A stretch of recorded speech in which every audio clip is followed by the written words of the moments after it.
നിങ്ങൾ paper അയക്കലുണ്ടാ? Paper കണ്ടി ഞങ്ങൾ രാവിലെ വീട്ടിൻ്റെ മുറ്റത്ത് 4 മടക്കുള്ള ഒരു സാധനം ഉണ്ട്, അതിൻ്റെ പേരാണ് പേപ്പർ. അതിങ്ങ് എടുക്കണം. ആ സാധനങ്ങൾ നിങ്ങളെ വീട്ടിലേക്ക് വരുന്നുണ്ടോ എന്ന് പരിശോധിച്ചു. നിങ്ങൾ അങ്ങനെ വരുന്നുണ്ടോ എന്ന് പരിശോധിക്കുമ്പോഴാണ് നിങ്ങൾ നല്ല മനുഷ്യന്മാരാകുന്നത്. അത് തന്നെയാണ് നിങ്ങൾക്ക് മക്കൾക്ക് നൽകാനുള്ള ഏറ്റവും വലിയ കരുതലും. ഞാൻ ദിവസവും പേപ്പർ അയക്കും. എനിക്ക് ദിവസവും ടെൻഷനാണ്. എന്താണെന്നറിയോ? ആലുവയിൽ നിന്ന് 5 വയസ്സുള്ള പെൺകുട്ടി പീഡിപ്പിക്കപ്പെട്ട് മരിച്ചില്ലേ? ക്രൂരമായി പീഡിപ്പിച്ച് കൊന്നില്ലേ ഒരു 5 വയസ്സുള്ള കുട്ടീനെ? കൊന്നില്ലേ? നിങ്ങൾക്ക് വിഷമം തോന്നിയില്ലേ? നിങ്ങൾ സ്റ്റാറ്റസ് ഇട്ടില്ലേ? അങ്ങനെ ഓനെ പോലീസ് പിടിച്ചപ്പോൾ നിങ്ങൾ പറഞ്ഞു എനിക്ക് കേരളത്തിൽ അങ്ങനെ ഉണ്ടാവില്ല. പിറ്റേന്ന് പെരിന്തൽമണ്ണ 4 വയസ്സുള്ള കുട്ടീനെ പീഡിപ്പിച്ചില്ലേ? ആലുവയുടെ മണ്ണിൽ 8 വയസ്സുള്ള കുട്ടീനെ ജനലിൻ്റെ ഉള്ളിൽ കൂടി എടുത്തുകൊണ്ടുപോയി പീഡിപ്പിച്ച് കൊന്നില്ലേ? നിങ്ങൾ വായിച്ചില്ലേ? അതിൻ്റെ കൂടെ പോയി പത്രങ്ങളിൽ എഴുതിയൊരു വാർത്ത ഉണ്ട്. കഴിഞ്ഞ 5 കൊല്ലത്തിനിടയിൽ കേരളത്തിൽ 226 കുട്ടികളാണ് കൊല ചെയ്യപ്പെട്ടത്.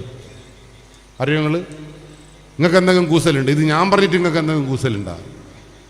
എനിക്ക് ഈ വാർത്ത കേട്ടിട്ട് ഉറക്കം വന്നില്ല. കാരണം എൻ്റെ മോൾ 6ാം ക്ലാസ്സിലാണ് പഠിക്കുന്നത്. 227ാമത്തെ കുട്ടി എൻ്റെ മകളാവരുതെന്നുള്ള വാശി എനിക്കുണ്ട്. ആ വാശി നിങ്ങൾക്കില്ലാതെ പോയി. അതാ വിഷയം.